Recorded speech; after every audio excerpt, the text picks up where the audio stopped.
নমস্কার, আমি প্রশান্ত শাস্ত্রী আপনাদেরকে আরও একবার স্বাগত জানিয়ে শুরু করছি আজকের জ্যোতিষ আলোচনা। আজকে আলোচনা করব 2025 মকর রাশি বা মকর লগ্নের জাতক জাতিকাদের প্রেম, বিবাহ যোগ ও বিবাহিত জীবনকে কেন্দ্র করে। প্রথমে আমরা প্রেম ও বিবাহ যোগকে নিয়ে আলোচনা করব। তবে মকর রাশি বা মকর লগ্নের জাতক জাতিকাদের 2024 সাল আপনাদের বিবাহ যোগ চলছিল এবং প্রেমের একটি যোগ চলছিল, যেটি কিন্তু 2025 সালের মার্চ মাস পর্যন্ত আপনাদের বিবাহ যোগ চলবে এবং আপনাদের প্রেমের যোগও আছে। তবে এই বিবাহ যোগ অর্থাৎ 2025-এর 15ই মার্চের পর থেকে বৃহস্পতির যে রাশি পরিবর্তন হচ্ছে, অর্থাৎ আপনাদের পঞ্চম ভাব থেকে বৃহস্পতি রাশির ষষ্ঠ ভাবে এসে অবস্থান করবে এবং কম বেশি একটি বছর বৃহস্পতি আপনাদের রাশির ষষ্ঠ ভাব থেকে গোচর করবে। কাজেই মকর রাশির জাতক জাতিকাদের 15ই মার্চের পর থেকে বিবাহ যোগ থাকছে না। তবে আপনাদের কিন্তু বছরের একদম শেষের দিকে অর্থাৎ অক্টোবর, নভেম্বর, ডিসেম্বর এই সময়টাতে যখন বৃহস্পতি গ্রহটি বক্রী হবে, সেই সময় কিন্তু আবারও আপনাদের বিবাহ যোগ তৈরি হবে মকর রাশি মকর লগ্নের জাতক জাতিকাদের ক্ষেত্রে, এবং সেই সময়টা আপনাদের হঠাৎ প্রেমের যোগ সেটাও কিন্তু তৈরি হবে।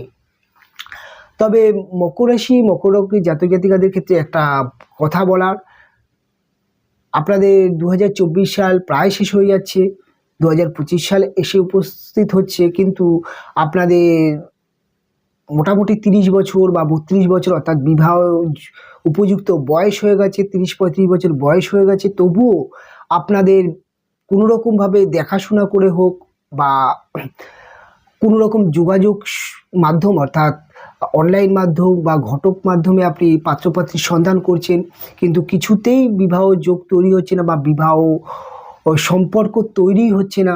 নানান সমস্যা হচ্ছে, নয় পাত্রপাত্রী মনের মতো হচ্ছে না বা পাত্রপাত্রী নানান সমস্যাকে কেন্দ্র করে বিভিন্ন দিক থেকে আপনাদের পছন্দ হয়ে উঠছিল না, বা যদিও আপনাদের পছন্দ হচ্ছিল বা পাত্রপাত্রীর পরিবার থেকে সমস্যা আসছিল। অর্থাৎ একটা কথা বলার যে আপনাদের বিবাহকে বাধা ক্রিয়েট হচ্ছিল, সেই ধরনের মকর রাশি জাতক জাতিকাদের বলবো আপনারা অবশ্যই একজন ভালো জ্যোতিষের পরামর্শ নিন, একজন ভালো জ্যোতিষকে দেখান আপনার পার্সোনাল জন্মছককে, বিবাহ যোগকে কেন্দ্র করে কোনো রকম বাধা তৈরি হয়েছে কিনা, আপনাদের বিবাহে বাধার কারণ কোনো রকম মাঙ্গলিক দোষ বা অন্যান্য নেগেটিভ দোষ তৈরি করেছে কিনা, কাজেই আপনাদের সমস্যা হচ্ছে। একজন জ্যোতিষকে দেখিয়ে আপনি পরামর্শ নিন এবং অবশ্যই তিনি যে ধরনের গাইডলাইন্স দেন সেগুলো পালন করুন এবং তার প্রতিকার যেটা দিচ্ছে না কেন সেটা পালন করুন। অবশ্যই আপনাদের বিবাহযোগ তৈরি হবে, কেননা বয়সটা 30-এর উপরে যখন হয়ে যাচ্ছে তখন কিন্তু বিশেষ করে মহিলাদের খুবই চিন্তার বিষয় এবং ছেলেদেরও চিন্তার বিষয়। সেক্ষেত্রে অবশ্যই আপনি জ্যোতিষের শরণাপন্ন হন, কেননা আপনার জন্মছকে কোনো না কোনো সমস্যা থাকতেই পারে, যার জন্য সমস্যা হতে পারে।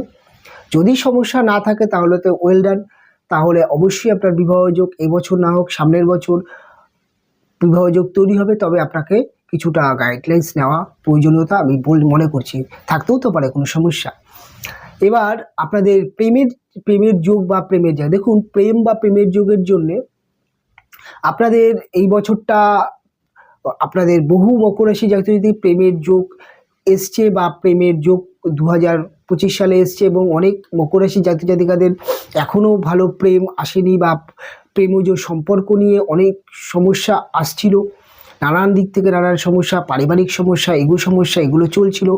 তবে একটা কথা বলতে পারি, আপনাদের প্রেমের জায়গাটা 2025-এর জুন মাসের পর থেকে কিন্তু প্রেমের জায়গাটা অনেক স্থিতিশীল হয়ে যাবে এবং আপনাদের প্রেমজ সম্পর্কের জায়গা অনেকটা ভালো হবে। কেননা 15ই মার্চের পর থেকে কিন্তু আপনার প্রেমজ সম্পর্ক নিয়ে কিছুটা দুশ্চিন্তা থাকতে পারে, কেননা বৃহস্পতি যখনই আপনাদের পঞ্চম ভাব থেকে ষষ্ঠ ভাবে যাবে তখন কিন্তু রাহু আপনাদের থার্ড হাউসে বসে আপনাদের পঞ্চম ভাবকে খুব ভালোভাবে প্রভাবিত করবে। রাহু কেতুর প্রভাবটা থাকবে, কাজেই রাহু কেতু কিন্তু প্রেম সম্পর্কে বিচ্ছেদ, অনিশ্চয়তা, হঠাৎ উল্টোপাল্টা কারণে অশান্তি, অহেতুক অশান্তি যেগুলো বলা হয় সেগুলো তৈরি করতে পারে। তাই আপনারা 15ই মার্চ থেকে বিশেষ করে জুন মাস পর্যন্ত প্রেমজ সম্পর্কের দিকে একটু সাবধানতা অবলম্বন করবেন।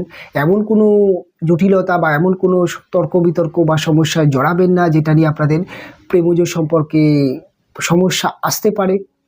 তবে এই সময়টা আপনাদের জন্য একটু টাফ হবে এবং রাহুও কিন্তু হঠাৎ প্রেম যোগ দিয়ে থাকে, তাই প্রেমের যোগ কিন্তু আপনাদের এই বছর মোটামুটি জুন মাস পর্যন্ত প্রেমের যোগ আছে এবং তারপর থেকে মোটামুটি অক্টোবর পর্যন্ত প্রেমের যোগ, নতুন প্রেমের যোগ থাকছে না। তারপরে অক্টোবর, নভেম্বর এবং ডিসেম্বরের কিছুটা সময় আপনাদের প্রেমের যোগ আবার তৈরি হবে। বিশেষ করে অক্টোবর নভেম্বর প্রেমের যোগ আপনাদের তৈরি হবে। তবে অক্টোবর নভেম্বর এই সময়টা প্রেম করে বিবাহ যোগও আপনাদের তৈরি হতে পারে। এবার আমি আলোচনা করব আপনাদের বিবাহিত জীবনকে কেন্দ্র করে। দেখুন, মকর রাশি বা মকর লগ্নের জাতক জাতিকাদের বিবাহিত জীবনকে নিয়ে যদি আলোচনা করতে হয়, আপনাদের বিবাহিত জীবনে একটা সমস্যা তৈরি হয়েছিল। তার কারণ আপনাদের রাশিপতি এবং লগ্নপতির সেকেন্ড হাউসে অবস্থান এবং রাহু কেতুর যেই অবস্থান আপনাদের থার্ড হাউসে, সেটাকে কেন্দ্র করে আপনাদের বিবাহিত জীবনে কিছুটা হলেও সমস্যা তৈরি করছিল। তবে একটা জিনিস বলা যেতে পারে যে 2025 সালে আপনাদের মোটামুটি মাঝামাঝি সময় থেকে বিবাহিত জীবনের জায়গা অনেকবার বেটার হবে।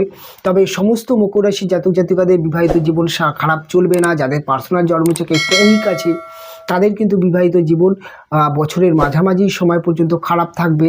যদি দেখেন যে পরিস্থিতি খুবই জটিল তৈরি হচ্ছে, বিচ্ছেদের মতো জায়গায় চলে যাচ্ছে, তাহলে অবশ্যই আপনি জ্যোতিষের পরামর্শ নেবেন, দেখিয়ে নেবেন কেন সমস্যা হচ্ছে, কী কারণে সমস্যা হচ্ছে। সেটা আপনার দিক থেকে হতে পারে বা আপনার পার্টনারের দিক থেকে হতে পারে, তাই আপনি জ্যোতিষের পরামর্শ নেবেন। এবং আপনাদের সন্তান যোগের জন্য মার্চ মাস পর্যন্ত যথেষ্ট ভালো। সন্তান ধারণের ক্ষেত্রে মার্চ মাসের মধ্যে আপনি চান্স নিন, সেটা কিন্তু আপনার জন্য যথেষ্ট বেটার হবে। নচেত আপনি কিন্তু মার্চের পর থেকে যদি আবার চান্স নিতে চান, সেটা কিন্তু জুন মাসের পর থেকে সন্তানের জন্য চেষ্টা করবেন।